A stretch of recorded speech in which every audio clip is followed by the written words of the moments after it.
Good morning, class. Today I'm going to take your first poem from your book Hornbill. Okay, the poem A Photograph. This poem is all about the past memories, the nostalgic feelings of the poetess mother. Okay, इस poem में जो poetess है, okay, उन्होंने वो अपनी जो mother है उनकी memories को describe कर रही है, that how she is missing her, okay, how she is feeling bad, okay. So she is watching the photographs of her mother, and along with that she is feeling so sad because her mother is no more now. ठीक है, क्योंकि अब उसकी mother नहीं है. So let's start the poem. A photograph. The cardboard shows me how it was when the two girl cousins went paddling. The cardboard shows me how it was when the two girl cousins went paddling. यहाँ पे cardboard का मतलब है okay, गत्ते के ऊपर लगा हुआ एक फोटो है जो पोएटिस की मदर का है. तो क्या कह रही है कि this cardboard shows me how it was when the two girl cousins went paddling. ये फोटो मुझे ये शो कर रहा है ओके कि जब टू गर्ल कजन्स, यहाँ पे टू गर्ल कजन्स पोएटिस की मदर है और उनकी टू कजन्स है. When they went paddling, paddling का मतलब walk slowly in water.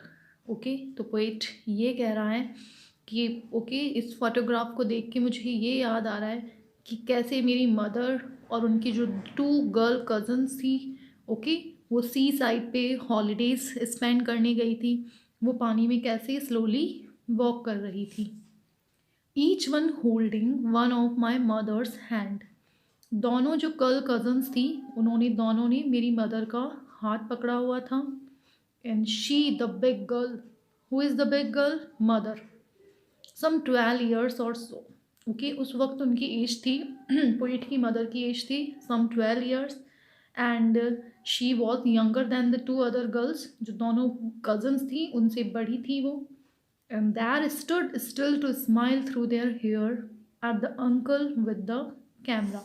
Okay, तो उनके जो अंकल थे वो वहाँ पे कैमरा लेके खड़े हुए थे, और जो तीनों गर्ल्स हैं वो बिल्कुल सीधी, ठीक है ना, फ़ोटो खिंचवाने के लिए, फ़ोटो क्लिक कराने के लिए खड़ी हुई थी. They were smiling through their hairs. Okay, मतलब कि उनके हेयर्स एक पीछे से झाँकती हुई उनकी जो स्माइल है वो उस फोटोग्राफ में क्लियरली शो हो रही है. तो इस स्टैंजा में पोइट ने क्या एक्सप्लेन किया है? Okay, the poet is explaining that how the photograph look like, okay, and how is she feeling after watching it. Okay, she is terribly missing her mother. Okay, she is in the nostalgic mood. You can see nostalgic का मतलब होता है पुरानी memories के अंदर खो जाना. तो क्या कह रहा है कि ये फोटोग्राफ मुझे बता रहा है कि कैसे जो 3 गर्ल्स थी okay, they were doing paddling. Paddling का मतलब वो पानी में स्लोली वॉक कर रही थी. जो दोनों गर्ल कजन्स थी उन्होंने मेरी मदर का हाथ पकड़ा हुआ था, और मेरी मदर जो बिग गर्ल थी मतलब उन दोनों से बड़ी थी, उस वक्त उनकी एज 12 ईयर्स की थी. ओके, और जो अंकल थे वो कैमरा लेके उनकी फ़ोटो क्लिक्स कर रहे थे, और वो तीनों उसके लिए स्माइल कर रही थी. So this is the first para class. Now see the second stanza. A sweet face, my mother's, that was before I was born, and the sea, which appears to have changed less, wash their terribly transient feet. तो क्या कह रहे हैं? A sweet face, my mother's, that was before I was born. Okay, of course mother तब 12 years की थी. तो poet क्या कह रहा है कि ये मेरी बर्थ की, मेरे जन्म से पहले की फ़ोटो है, और उसमें मेरी मदर का जो फेस है वो बहुत ही स्वीट, बहुत ही ब्यूटीफुल लग रहा है. एंड द सी, और इस फोटो के अंदर जो पीछे समुद्र दिखाई दे रहा है, which appears to have change less. Okay, it is the same today as it was in the past. Okay, उसके अंदर कुछ ज़्यादा चेंजेस नहीं आए हैं. सी वैसा ही है जैसा आज दिखता है, बहुत कम उससे चेंज हुआ है. And it wash their terribly transient feet. Okay, और इस सी ने क्या करा? जो तीनों गर्ल थी, मेरी मदर और उनकी दोनों कज़न, उनके फीट को, उनके पैरों को बहुत ही, ट्रांजिएंट का मतलब बहुत ही क्विकली धो दिया. ओके, क्योंकि वो समुद्र में खड़ी हुई थी. ओके, सी साइड के ऊपर थी, तो जो सी वेव्स हैं, समुद्र की लहरें हैं, उन्होंने क्या किया, मेरी मदर की ओके और उनकी कज़न्स की जो मूविंग फीट है, ट्रांजिएंट का मतलब मूविंग, ओके मूव करते हुए, चलते हुए पैर, उनको ओके टेरिबली का मतलब बहुत ज़्यादा प्रेशर से उन्हें वॉश कर दिया. Now see the class, the third stanza.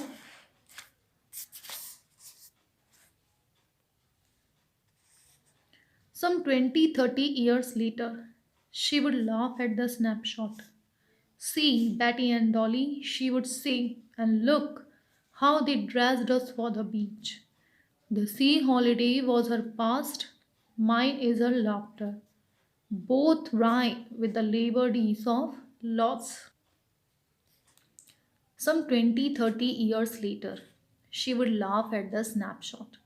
क्या कह रहा है कि इस फ़ोटो को के क्लिक होने के कुछ 20-30 ईयर्स बाद में मेरी मदर इस फ़ोटो को देख के बहुत हंसी थी और उन्होंने हमसे क्या कहा था, सी बैटी एंड डॉली. ये बैटी एंड डॉली ओके शायद पोइटिस और पोइटिस के ब्रदर की बात हो रही है. ओके तो क्या कह रहा है कि मेरी जो मदर थी वो इस फ़ोटो को देख के 20-30 ईयर्स के बाद में उन्हें काफ़ी हंसी आई. स्नैपशॉट का मतलब फ़ोटो. और उन्होंने क्या कहा, see Betty and Dolly, she would say and look how they dressed us for the beach. देखो इस फोटो में कि हमें बीच पे जाने के लिए कैसे कपड़े पहनाए गए थे. ये कौन कह रहा है, the mother is telling this to her children. Okay और चिल्ड्रन में पोइट भी है और पोइट की कोई ब्रदर सिस्टर भी हो सकते हैं. तो पोइट क्या कह रहा है कि फ़ोटो क्लिक कराने की 20-30 years later my mother was laughing okay by looking at that snapshot, by looking at that photo, and she was telling us, see Betty and Dolly. Okay फिर क्या कहती है कि देखो and look how they dressed us for the beach, कि हमें बीच पे जाने के लिए कैसे कपड़े पहनाए गए थे. The sea holiday was her past.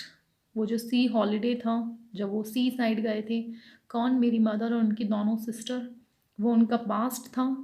Mine is her laughter, और उनकी जो हंसी है वो मेरा पास्ट है.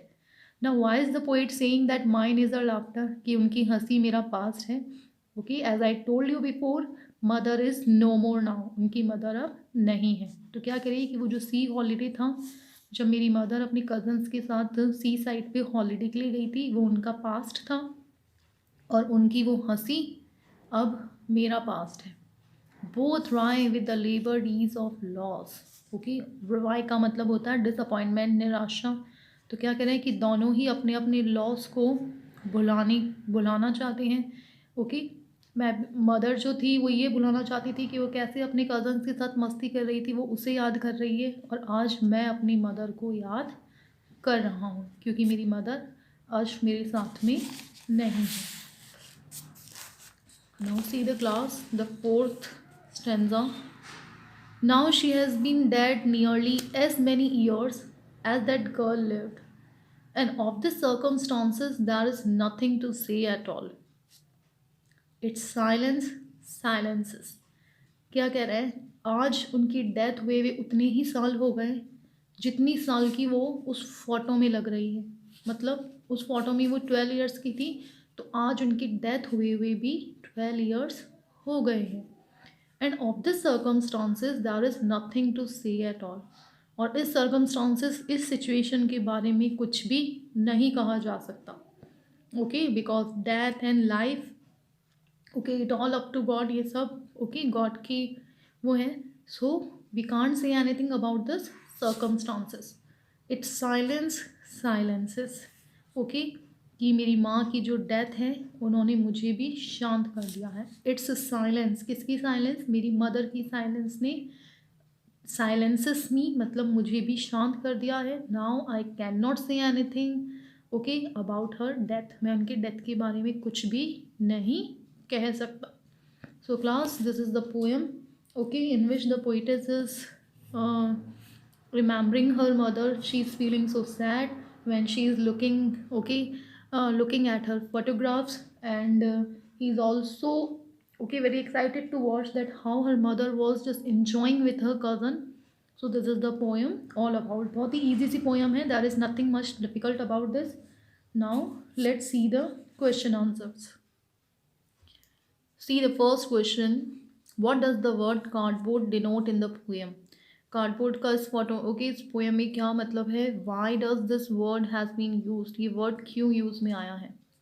The word cardboard here denotes a photograph. Cardboard का मतलब यहाँ पे फोटोग्राफ से है। In fact cardboard is a part of the frame that keeps the photo intact. Cardboard उस फ्रेम में लगा हुआ है ओके जिस फ्रेम में फोटो इंटैक्ट है। As the cardboard is stiff and long lasting, so it had made the photo of a 12-year-old girl long lasting. क्या कह रहा है कि जैसे कार्डबोर्ड इतना मजबूत इतना स्टिफ होता है वैसे ही इसने मेरी मदर की जो फोटो है उसको भी इतना लॉन्ग लास्टिंग मतलब ज़्यादा चलने वाला बना दिया है। This word has been use to highlight this very point, और ये जो कार्डबोर्ड है वो वर्ड इसी चीज़ को हाईलाइट करने के लिए यूज़ में आया है कि जो फोटो है वो कितनी पुरानी है, जब मदर ओनली 12 ईयर्स की थी। तो कितनी लॉन्ग लास्टिंग फोटो है, वो लॉन्ग लास्टिंग किसकी वजह से है? कार्डबोर्ड की वजह से। Now see what has the camera captured. कैमरे ने क्या कैप्चर किया है? The camera has captured the sweet smiling faces of 3 young girls. Okay, कैमरे में जो 3 स्माइलिंग यंग गर्ल्स हैं ओके उनकी स्वीट फेसेस को कैप्चर किया गया है। It has captured the happy moments of their holiday on the beach. Okay, इसके अंदर उनकी जो हॉलीडे थी बीच पे उनके कुछ स्वीट मोमेंट्स जो हैं वो कैप्चर किए गए हैं। What has not change over the year. इतने सालों में क्या चेंज नहीं हुआ? Does this suggest something to you? Okay, इससे आपको ये किस चीज़ की तरफ इशारा करता है? The sea has not changed over the year. Sea इतने सालों में चेंज नहीं हुआ। It suggest that nature take very long to change its form. इससे हमें ये सजेशन मिलता है कि जो नेचर है वो अपने आप को चेंज करने में बहुत लंबा टाइम लेती है। Van in contrast human life undergoes very rapid changes. जबकि ह्यूमन लाइफ है वो बहुत जल्दी चेंज होती है, उसमें बहुत ही जल्दी काफ़ी रैपिड चेंजेस आते हैं। It suggest us the mortality of life. ये हमें बताती है कि हमारी लाइफ कितनी मॉर्टल है, मतलब कि बहुत जल्दी ख़त्म हो जाती है। See the next question. The poets mother laughed at the snapshot. Poet की जो मदर है उस स्नैपशॉट को उस फोटो को देख के हंसती है। Why did this laugh indicate. उनकी हंसी क्या इंडिकेट कर रही है, क्या इशारा कर रही है? She laughed at the snapshots to see how her cousin and she herself were dressed. वो ये देख के हंस रही है कि ओके उन्होंने और उनकी कज़न्स ने कैसा ड्रेसअप किया हुआ है। Probably she found the dress funny now. हो सकता है कि जब ओके उनकी जो ड्रेसेस हैं वो अब उन्हें काफ़ी फ़नी लग रही हैं। This laugh indicated a good mood that came over her thinking about old happy moments. उनकी जो हंसी है वो ये बता रही है कितनी अच्छी मूड में थी और कैसे अपने जो पुरानी हैप्पी मोमेंट्स थी, पुराना टाइम था, उन्हें देख के वो कितना हैप्पी फील कर रही है। What is the meaning of the line both rhyme with the laboured ease of loss? इस लाइन का क्या मीनिंग है? The poet says that holiday at the beach was his mother's past. Poet ने क्या कहा कि बीच पे जो हॉलीडे था वो उनकी मदर का पास्ट था। And his mother laughter is the poet past. और उनकी मदर की वो हंसी अब पोएट का पास्ट बन चुकी है। As she is dead now, क्योंकि अब उनकी डेथ हो चुकी है। Both of them were sad about the loss of happy past. दोनों ही दुखी है क्योंकि उनका इतना हैप्पी पास्ट चला गया है। मदर उस वक्त दुखी थी क्योंकि उनका पास्ट चला गया, और अब पोएट बहुत ही सैड है क्योंकि अब उसकी मदर उसके साथ में नहीं है, उसका भी जो पास्ट था अपनी मदर के साथ वो नहीं है। But with a lot of effort they learn to live easily with this feeling of loss. But काफ़ी एफर्ट्स के बाद दोनों ने फाइनली इसके साथ जीना सीख लिया था। And with the coming of that is they both stopped bothering about their past. And finally दोनों ने अपने अपने पास्ट के बारे में सोचना भी छोड़ दिया। What does this circumstances refer to? Poem में जो वर्ड यूज में आया है this circumstances, what do you mean by this? Okay, what is the meaning of this word? This circumstances refer to the death of the poet's mother. इसमें poet की mother की जो death की situation है उसकी बात की जा रही है। The poet is looking at her photograph and thinking about the past. Poet इस फोटोग्राफ को देख रहा है और अपने पास्ट के बारे में सोच रहा है। And then she thinks of her death, फिर वो अपनी मदर की डेथ के बारे में सोचता है। And says that this circumstances is beyond words. इन्होंने क्या कहा कि जो सर्कमस्टांसिस है, ये सिचुएशन है, ओके, उस सिचुएशन को वर्ड्स के अंदर एक्सप्रेस नहीं किया जा सकता, उसके बारे में कुछ भी नहीं कहा जा सकता। The three stanzas depict three different phases. What are they? जो थ्री स्टैंजास है उनमें ओके थ्री डिफरेंट स्टेजेस बताई गई है। वो कौन सी थ्री डिफरेंट स्टेजेस हैं? The first stanza present the poet's mother as a 12-year-old girl. First stanza में पोइट की मदर को एक स्मॉल गर्ल बताया गया है, 12-year-old। She is full of life and enjoying the holiday on the beach. Okay, वो बहुत happy है और बीच पे हॉलीडेज एन्जॉय कर रही है। The second phase presents her as a middle age women. Second age में वो एक सेकेंड स्टैंजा में एक मिडिल एज वुमेन बताई है, okay, who laughs at her own previous photo, जो खुद ही अपनी फोटो को देख के हंस रही है। The third phase tells that she has long been dead. और थर्ड स्टैंजा में ये बताया गया है कि उनकी डेथ हुए हुए काफ़ी टाइम हो चुका है। Her death has brought silence in the poets life. और उनकी डेथ की वजह से पोइट की लाइफ बिल्कुल साइलेंट हो गई है। Okay, so these are the three different stages in three different stanza. Class, this is the important question may come in your exam. Okay class, so with this your first poem completed, and I'm going to start your next poem, the laburnum top. Okay, ये laburnum top is a kind of tree. Okay, एक tree की बात हो रही है जिसे हम अमलतास का पेड़ भी कहते हैं। Okay, so how the poet is describing it? First of all, it was all silent, there was no activity, and suddenly a bird comes, okay, and it starts chirping, okay, and how the tree feels full of life, okay। और जैसे ही वो bird आती है तो कैसे tree के अंदर life आ जाती है, ओके, कैसे उसके अंदर एक्टिविटीज़ हो जाती है। जो इतना सैड और क्वाइट ट्री था, ओके, जो ऑटम सीजन में बिल्कुल निर्जन पड़ा हुआ था, तो ये सारी की सारी एक्टिविटीज़ ओके पोएट ने इस पोएम के अंदर एक्सप्लेन किया है। The poem has been written by Ted Hughes. So let's start the poem. The laburnum top is silent, quite still in the afternoon yellow September sunlight, a few leaves yellowing, all its seed fallen।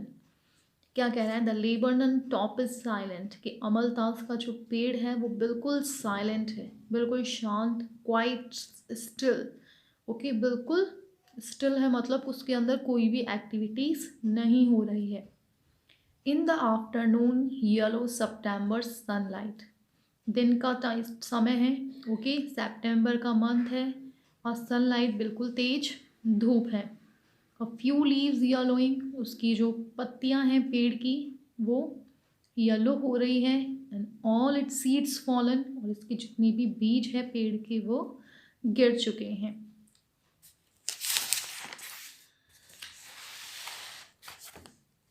See the next stanza. Till the gold Finch comes. Gold Finch is a kind of bird, ये एक bird है जिसे हम सोन चिड़िया भी कहते हैं। क्या कह रहा है? और ये सब कुछ कब तक है? जब तक कि एक बर्ड ट्री पर नहीं आ जाती, ओके। बर्ड के आने से पहले ट्री बिल्कुल quite still, okay, with no activity. But as this bird comes to the tree, which bird? Goldfinch. जैसे ही एक सोन चिड़िया पेड़ पर आती है, with a twitching, okay, chirp. Twitching का मतलब होता है जर्क, झटके से। शार्प का मतलब होता है चहचहाट। और सडनली एकदम से ओके जो बर्ड है वो क्या करती है? चहचहाना स्टार्ट कर देती है। A suddenness, a startlement at a branch end, okay, पेड़ की जो ब्रांच है, जो टहनी है, उसके एंड पे मतलब उसके कोने पे सडनली, ओके, एक शॉक लगता है, मतलब पेड़ की जो टहनी है वो एकदम से हिलना, मूव करना शुरू कर देती है। सडननेस का मतलब होता है अचानक से, स्टॉलमेंट का मतलब shock. Then sleek as a lizard and alert and abrupt, she enters the thickness and a machine start up. क्या कह रहा है, बिल्कुल। ओके, उसके बाद एक लिजार्ड मतलब एक छिपकली की जैसे बड़ी ही स्मूथली, स्लीक का मतलब स्मूथ, उसके बाद बड़ी ही स्मूथली बिल्कुल एक लिजार्ड की जैसे बिल्कुल अलर्ट होके, ओके, बिल्कुल सचेत होके, एंड अब्रप्ट, ओके, अब्रप्ट का मतलब बिल्कुल suddenly, unexpectedly, she enter the thickness, वो ओके बड़े स्मूथली पेड़ के अंदर एंटर होती है। थिकनेस का मतलब जहाँ पे अंदर पेड़ बहुत ही घना होता है। अब तक वो उसकी ब्रांच के ऊपर, उसकी टहनी के ऊपर बैठी हुई थी, but suddenly as a lizard very smoothly she enters the thickness and a machine starts up. Machine यहाँ पे ट्री को कहा गया है। कहती है उसके बाद मशीन शुरू हो जाती है, मतलब पेड़ के अंदर वाइब्रेशन एक्टिविटी होना शुरू हो जाती है, पेड़ मूव करना शुरू कर देता है। Of चिटरिंग्स and a trimmer of wings and thrilling. Chittering का मतलब ओके उसकी जो चिड़िया की जो चहचहाहट है वो सुनाई देती है, and a trimmer of wings मतलब उसकी जो पंख है, ओके, वो ट्रिमर का मतलब मोमेंट करने लगते हैं। थ्रिलिंग का मतलब ओके जो उसका हाई साउंड है, वाइब्रेशन है, वो ट्री के अंदर सुनाई देने लगता है। The whole tree trembles and thrills. पूरा का पूरा पेड़, ट्रैम्बल का मतलब कांपने लगता है, थ्रिल का मतलब ओके बहुत ही thrill, you okay, thrill means you can say feeling so happy, okay, and so excited at the same time. जो ट्री है ओके इट स्टार्ट्स ट्रैमलिंग, कांपना शुरू कर देता है, okay, and it is feeling thrilled, बहुत ही हैप्पी, बहुत ही एक्साइटेड हो जाता है, क्योंकि अब तक जो इतना ओके बोरिंग तरीके से बिना किसी एक्टिविटी के बिल्कुल चुपचाप धूप में खड़ा हुआ था, suddenly it is full of all the activity and full of life. It is the engine of our family. It यहाँ पे आया है ट्री के लिए, ओके, तो ट्री को क्या कहा गया है, इंजन ऑफ आवर फैमिली। और ट्री की फैमिली कौन है, जितनी भी बर्ड्स हैं जो उसके ऊपर आके बैठती है, तो क्या कहते हैं कि ट्री ऐसा लग रहा है कि अपनी फैमिली का एक इंजन है, ओके, फैमिली इसकी हो गए सारे birds. She stroke it full, और शी यहाँ पे आया है गोल्ड फिंच के लिए, सोन चिड़िया के लिए, और वो क्या करती है, इस इंजन को फुल कर देती है, उसके अंदर फ्यूल भर देती है। और इस इंजन में वो क्या फ्यूल भर रही है, the fuel of a chirpings, okay, अपनी चहचहाहट की का फ्यूल भर रही है। मतलब ऐसा लग रहा है कि ठीक है ना, ट्री जिसका कि फ्यूल अब बिल्कुल ख़त्म हो चुका था, सडनली उस इंजन के अंदर पूरा का पूरा फ्यूल भर चुका है, उसकी मशीन स्टार्ट हो गई है, ओके, जैसे कि उसके अंदर सारी की सारी एक्टिविटी शुरू हो गई है। Then floats out to a branch and, उसके बाद क्या करती है, फ्लर्ट आउट का मतलब है हॉपिंग, जंप करना। उसके बाद जो बर्ड है वो वापस जंप करके पेड़ की टहनी के कॉर्नर पे आके बैठती है, showing her barred face identity mask, okay, और उसका जो बार्ड फेस है, बार्ड का मतलब फेस पे जो धारियाँ बनी हुई है, स्ट्रिप्स, ओके, वो दिखाती है वो आइडेंटिटी मास्क। ऐसा लगता है कि बर्ड ने कोई मास्क पहना हुआ है, मास्क उसके जो बार्ड फेस है उसको कहा गया है, एक्चुअली इसके फेसेस के ऊपर जो स्ट्रिप्स, जो धारियाँ बनी हुई हैं, उसी मास्क कहा गया है।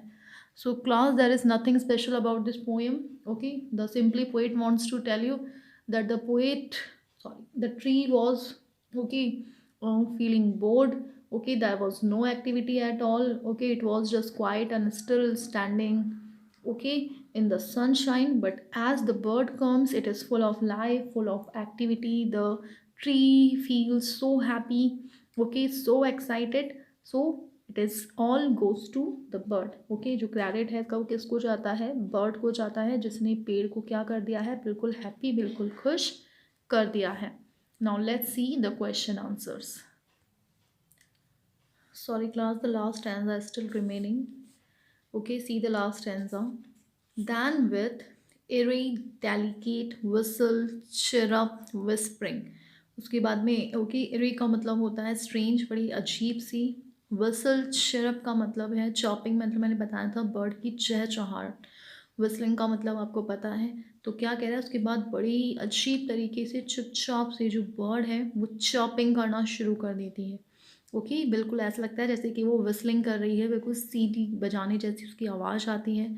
विस्परिंग का मतलब ओके फुसफुसाने लगती है बहुत ही लो साउंड में। ओके, बहुत लो साउंड क्रिएट करना, बहुत ही ओके कम साउंड क्रिएट करना। Then suddenly she launches away, means she flies away, वो उड़ जाती है towards the infinite. Okay, infinite का मतलब है एंडलेस, और एंडलेस हम किसे कहते हैं, sky.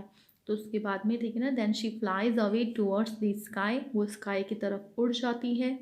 And the laburnum subsides to empty, subsides का मतलब इज लेफ्ट, और laburnum टॉप वो कि अमलतास का जो पेड़ है वो बिल्कुल एम्प्टी, खाली हो जाता है। ओके, उसके बाद में वापस वो पहले जैसा हो जाता है और कोई एक्टिविटी उसके अंदर नहीं रहती। बट वो जो बर्ड थी ओके उसने उस पेड़ को हैप्पी फील करवाया। Now see the textbook question, what is laburnum called in your language. Okay, कि लेबनम को आपकी लैंग्वेज में क्या कहा जाता है। It is called amaltas in Hindi, इसे हिंदी में अमलतास कहते हैं। Which local bird is like the goldfinch. Okay, कौन सी लोकल बर्ड गोल्ड फिंच की जैसी होती है। ओके, सिंगिंग स्पैरो, जो गौरैया सोनचिड़ी होती है वो गोल्ड फिंच की जैसे होती है। What do you notice about the beginning and the ending of the poem. Poem के स्टार्टिंग और एंडिंग में आपने क्या नोटिस किया। In the beginning the laburnum is silent and quite still. इस पोएम के स्टार्टिंग में जो ट्री था वो बिल्कुल साइलेंट था, बिल्कुल still, no activities were there.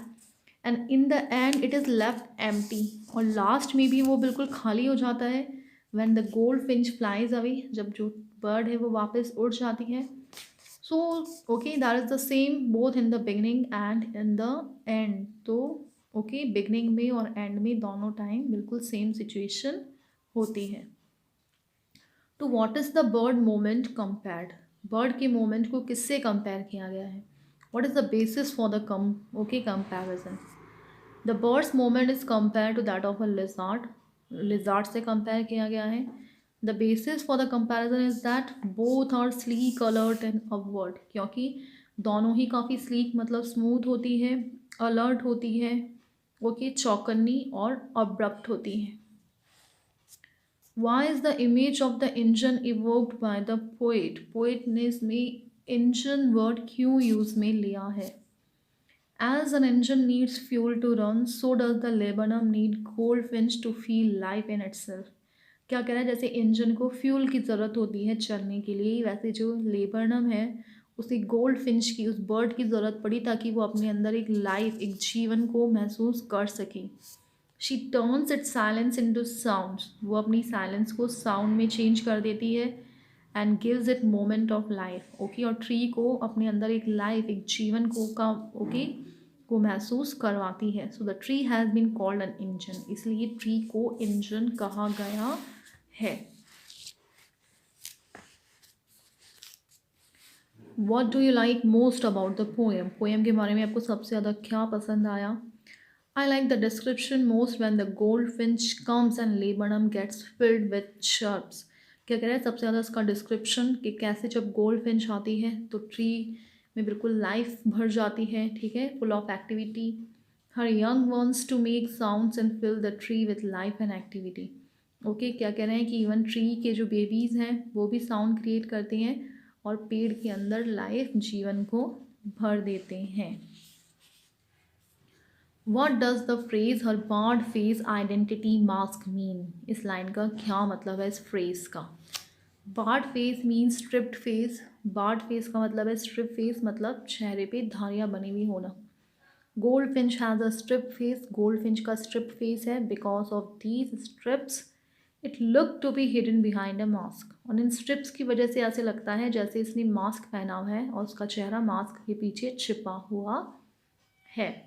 And this mask has become her identity, और यही जो मास्क है वो उस बर्ड की आइडेंटिटी बन चुका है। So class, so simple poem, दोनों पोएम बहुत सिंपल है बिल्कुल। ओके, छोटी छोटी सी पोएम है, दोनों आपको पढ़नी है और दोनों पोएम के सारे क्वेश्चन आंसर्स आपको लर्न करनी है। और पोएम में से ओके 10th क्लास के जैसे रेफरेंस टू कॉन्टेक्स्ट आपके नहीं आएगा। ओके, वो शायद मैंने आपको पहले भी बताया था। ओके, पोएम में से आपके इस तरीके से एक स्टैंजा होगा, ओके। पोयम का कोई भी स्टैंजा ले लीजिए आप, और उसमें से कोई 4 क्वेश्चंस होंगे जो आपके एग्ज़ाम में आएंगे 4 मार्क्स के, क्योंकि किसी भी पोयम का कोई भी 4 लाइन्स आएगी, एक स्टैंजा आएगा, और उसमें से कोई 4 क्वेश्चंस आपके 4 मार्क्स के सॉल्व करने के लिए आएंगे। तो आपको रेफरेंस टू कॉन्टेक्स्ट लर्न करने की ज़रूरत नहीं है, ना ही कॉपी में करने की ज़रूरत है, आपको सिर्फ पोयम का पूरा मीनिंग पता होना चाहिए। Thank you.